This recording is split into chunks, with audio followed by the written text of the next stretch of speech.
matin, je vous retrouve pour une nouvelle session miam et blabla qui va durer sur toute la journée.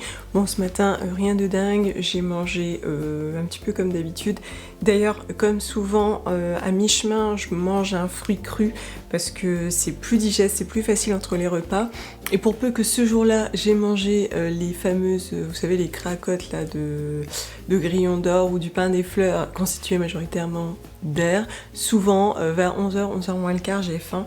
Et donc souvent ce que je fais, c'est que je mange le fameux fruit cru que je préfère éviter de manger pendant un repas, parce que plus digeste tout simplement. Et bah là c'est le cas, donc je vais manger une poire, puis je vais en profiter pour prendre mes compléments alimentaires dans la foulée. Ce matin, bon, je vais bosser dans la joie et la bonne humeur. Je vais mettre mes nouvelles lunettes d'ailleurs.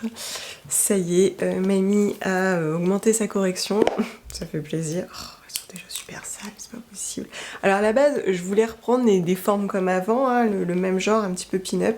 J'ai suivi les conseils de l'opticien qui me disait que ça adoucissait un petit peu mon visage.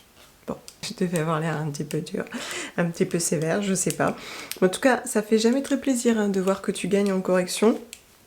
En plus, j'aime bien parce que tu sais, on te dit oui, bah, c'est normal, hein, c'est l'âge, hein, c'est juste l'usure normale de la vue. Ouais, bon, elles sont sympas, hein, mais c'est vrai que je préfère quand même le look bien pin-up qui redescend un petit peu en triangle, mais bref, allez.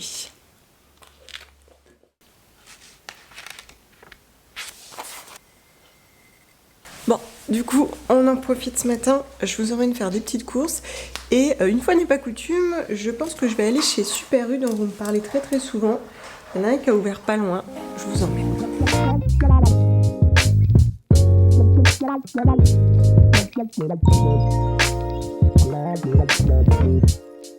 Bon, bah c'est pas mal du tout. Alors, à ceci près qu'il n'y a pas d'épinards en vrac, donc j'ai pris du plastique. Mais pour aujourd'hui, ça ira, ça fera bien l'affaire. Je suis assez d'accord sur le fait que Super U propose des prix relativement corrects, avec des qualités correctes. Après, vous voyez, typiquement, je devais prendre une boîte de carottes. J'étais sur le point de la prendre et quand j'ai vu que ça venait d'Espagne, bon, non.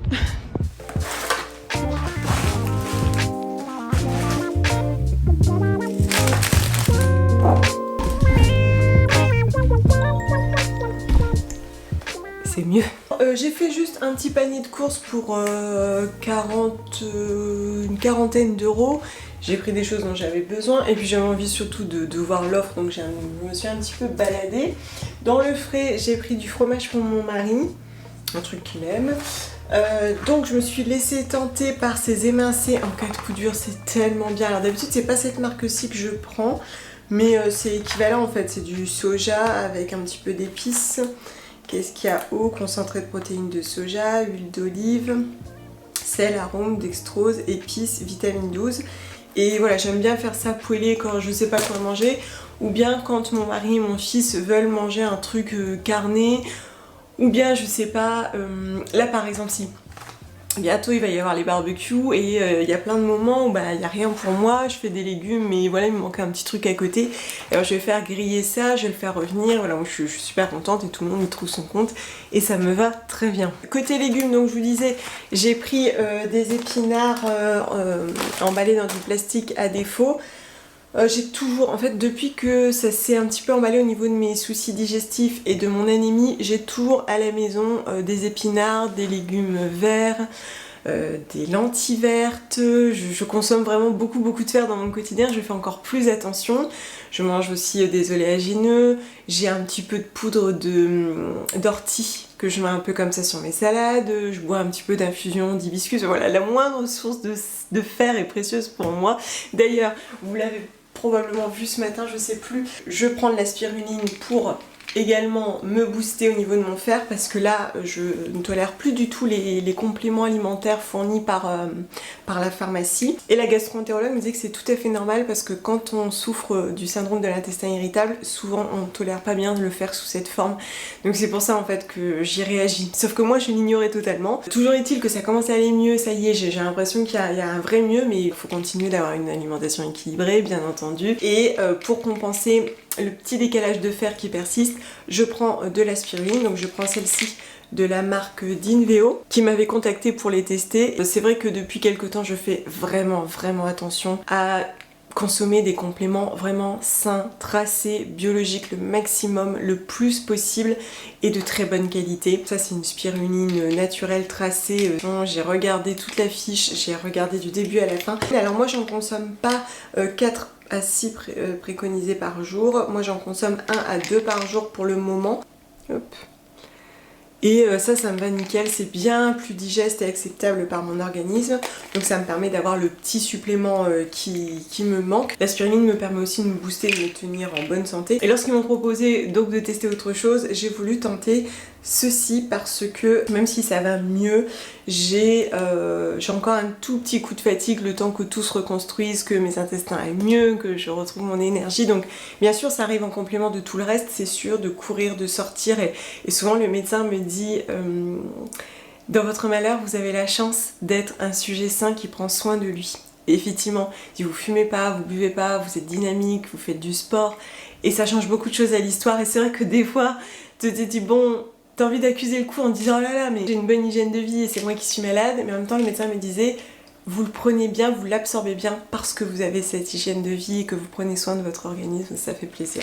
Bref, donc je prends quand même encore un petit peu de vitamines parce que chez nous en plus il fait pas encore super beau. Et j'avais choisi ceci parce que parmi les vitamines présentes, il y a de la B12, toujours précieuse, il y a de la B9 que j'ai tendance aussi à mal fixer comme le fer apparemment, tous les deux pêchent un petit peu chez moi.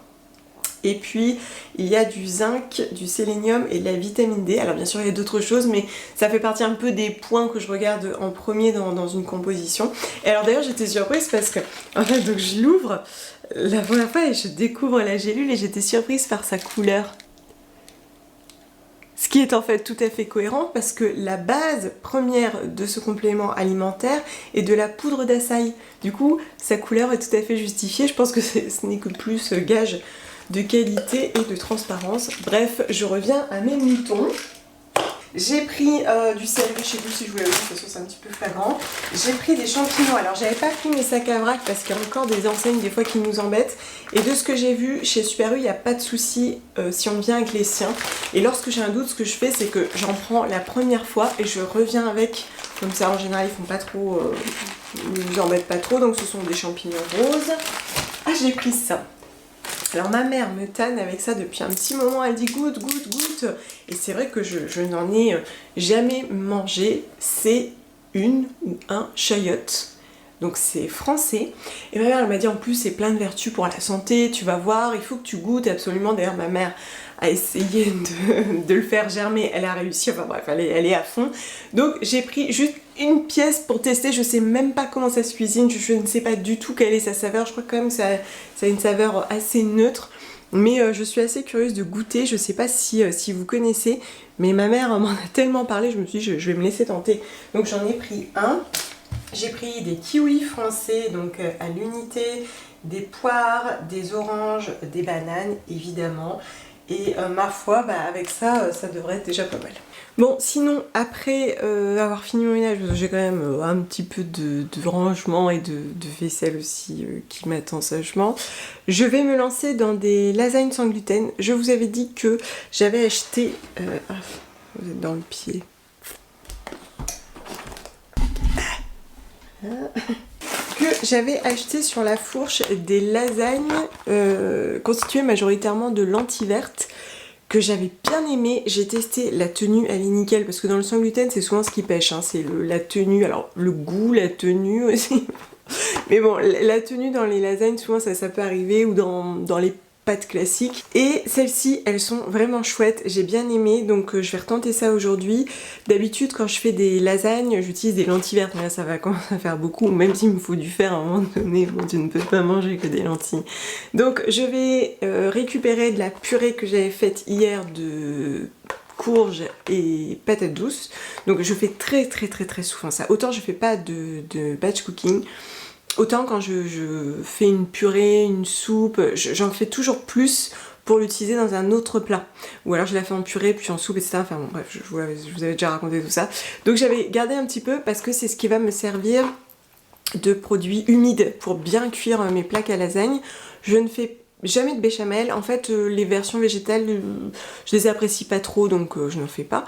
Mais qu'à cela ne tienne, on trouve autre chose. Et puis c'est même encore plus simple, puisque je rajoute un petit peu de courge au passage, que mon fils va manger l'air de rien. Et puis, je vais faire une petite poêlée de champignons roses, oignons roses et épinards. Je pense que ça sera très bon, donc ce sera notre petite préparation du jour. Bon, le plus long est de tout émincer, évidemment, mais ce que j'aime bien avec cette recette, c'est qu'on peut la faire un petit peu en avance, et ça me permet de faire une version avec son gluten, une version sans gluten, et une version avec du fromage sans présure, par exemple. Mon mari aime bien gratiner avec du fromage, donc j'achète du fromage râpé sans présure, et je trouve ça plutôt cool. C'est vrai que c'est quand même assez gourmand, c'est assez réconfortant les lasagnes. Parce que c'est vrai que, je crois que je vous l'avais dit, hein, mais autant manger végétarien, je trouve ça relativement facile, autant manger sans gluten, c'est quand même pas toujours simple en extérieur, etc. Mais bon, on trouve, hein, faut pas croire. Et en plus, je pense qu'aujourd'hui, quand même, tout est fait pour nous faciliter la vie. Et puis, bon, c'est vrai que je pense qu'il faut quand même cuisiner un petit peu, mais rapidement, on trouve ses marques, on trouve des solutions, on trouve des bonnes recettes. Là, juste après, je vais faire un gâteau sans gluten. Alors il y aura des œufs, comme je vous disais, j'ai donc dû réintégrer les œufs et vous m'avez posé pas mal de questions donc, sur ce sujet, mais c'est ce que je vous disais. En fait, au bout d'un moment, tes intestins sont trop poreux, donc tu développes des carences plus ou moins importantes selon ton profil. Et je continue perso de faire des carences en fer et B9.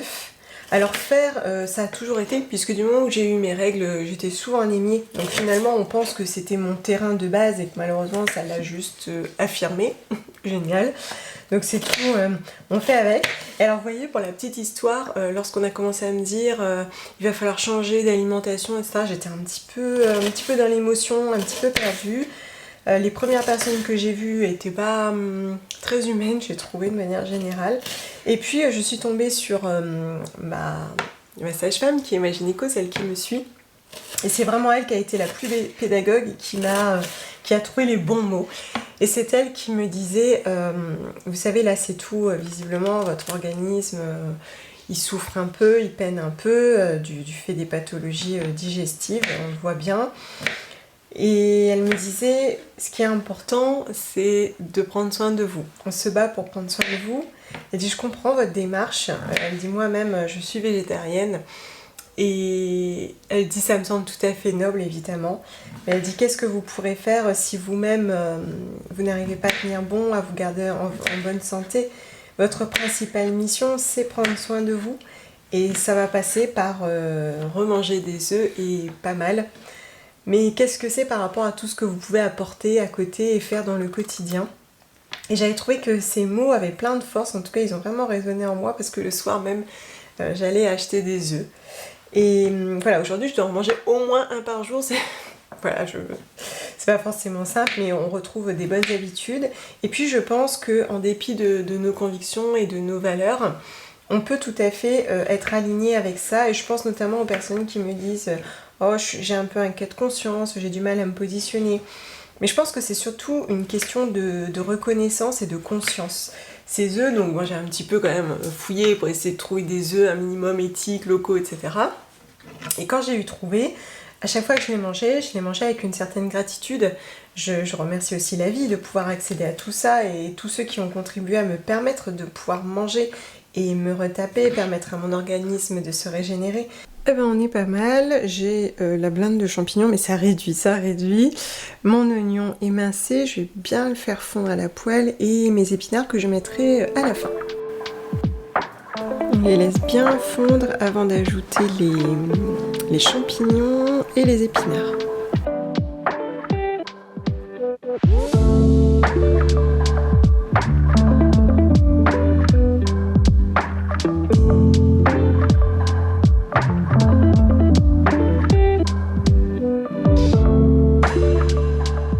Bon, finalement, cette vidéo blabla ne durera pas un jour, mes deux, les aléas de la vie. Je dois multiplier les allers-retours pour aller voir ma mamie à Amiens, mais c'est pas grave. En plus, j'en ai profité pour faire un petit arrêt en boutique africaine et j'ai pris des bananes plantains et du manioc. Je sens qu'on va partir sur un manioc bouilli aujourd'hui. Mais avant, j'aimerais faire la pâtisserie dont je vous avais parlé en route. Allez, ça part en pâtisserie. On va reprendre un yaourt végétal au citron. Super bon, je vous le montre. Ça, c'est tellement bon. Alors, je l'aime comme ça, mais en fait, j'ai eu envie de faire une pâtisserie au citron. Bon. Et j'ai utilisé ça, alors il faut ajouter un petit peu de jus de citron. C'est vrai que c'est pas toujours l'idéal, je trouve, d'utiliser un produit déjà transformé, surtout qu'il est quand même assez onéreux. Il coûte, je crois, 2 fois plus cher que le soja de nature. Mais c'est tellement bon, je vous le montre après, à vous de voir. Évidemment, j'ai perdu mon mémo recette, du coup on part sur quelque chose un petit peu à l'œil, basé sur mon vague souvenir. Bonne chance à tous. Alors la dernière fois j'avais utilisé mon Thermomix, mais bien sûr on peut le faire à la main. Et pour être honnête, il est sale, flemme. J'avais mis 2 gros œufs, ça c'est sûr, je m'en souviens parce que je vous ai dit que je cherche des recettes avec des œufs puisque je dois en manger. Et j'avais acheté des gros œufs comme ça que j'achète en vrac à la boutique bio parce que j'essaye de prendre des œufs tracés, etc. Bon bref, là c'est 45 centimes l'unité, ce sont des gros œufs. Ça j'en suis sûre, j'ai mis 2 gros œufs. Alors je me souviens que j'avais utilisé du sucre blanc et pas du sucre complet pour le goût et le visuel. Parce que je voulais un moelleux à la base assez blanc quoi. Ah, du coup contrairement au Thermomix, je n'ai pas de balance intégrée.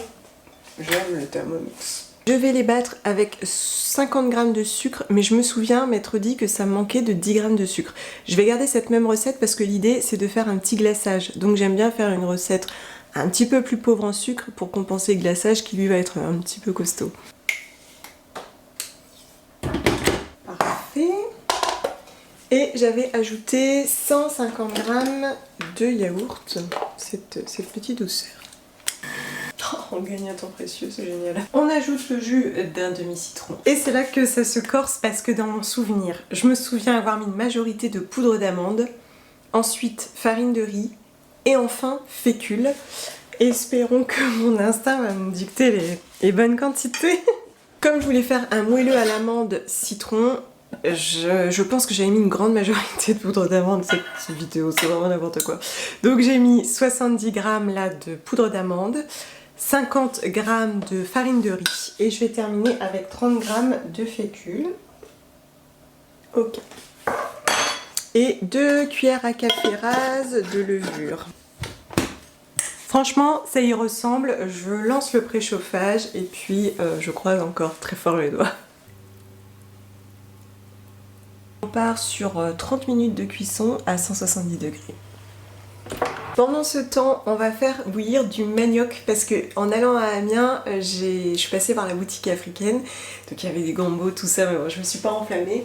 J'ai juste pris un tout petit. Souvent, on le mange en sauce avec du riz, bon comme très souvent. Quant à la chayotte, je pense que je vais pas la faire aujourd'hui. Peut-être que ça fera l'objet de la vidéo suivante, mais j'ai cru entendre et lire que c'était quand même assez fade. C'est très souvent consommé en gratin avec une béchamel. Moi je pense que je vais d'abord essayer une recette plus simple qui consiste à la faire poêler à l'huile d'olive, éventuellement ajouter du lait de coco et un petit peu d'épices. Parce que comme elle est fade, on va chercher à la relever avec plein d'épices ou effectivement le lait de coco. Maintenant le lait de coco comme j'en consomme très peu, voilà je sais pas trop. Je vais essayer et puis je vous dirai. J'ai vu aussi qu'il valait mieux la peler avec de l'eau parce que c'est assez visqueux et collant de ce que j'ai compris. Donc voilà on va tester puis je vous en reparle très vite.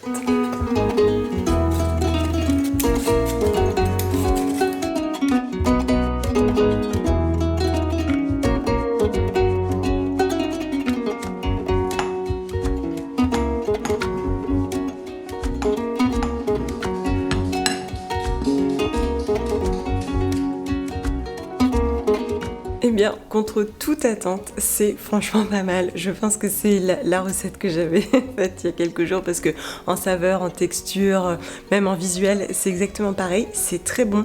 J'aime le côté assez léger de ce gâteau parce que j'en ai testé plusieurs. Des moelleux à l'amande par exemple parce que j'aime beaucoup la saveur de l'amande, mais c'est assez riche. et des fois aussi trop chargé en sucre, alors que là je trouve que c'est juste ce qu'il faut. Le glaçage apporte la petite touche, et encore moi je me le fais des fois même sans glaçage, parce que j'aime ce qui n'est pas trop sucré. Il se tient bien, il est joli, il ressemble à du conventionnel, donc perso j'adore. Sur ces bonnes paroles, je vais vous laisser ici. J'espère que ça vous a plu, n'hésitez pas à me dire ce que vous en avez pensé. Si vous avez des questions, je vous lirai avec grand plaisir, et je vous dis à très vite. Ciao.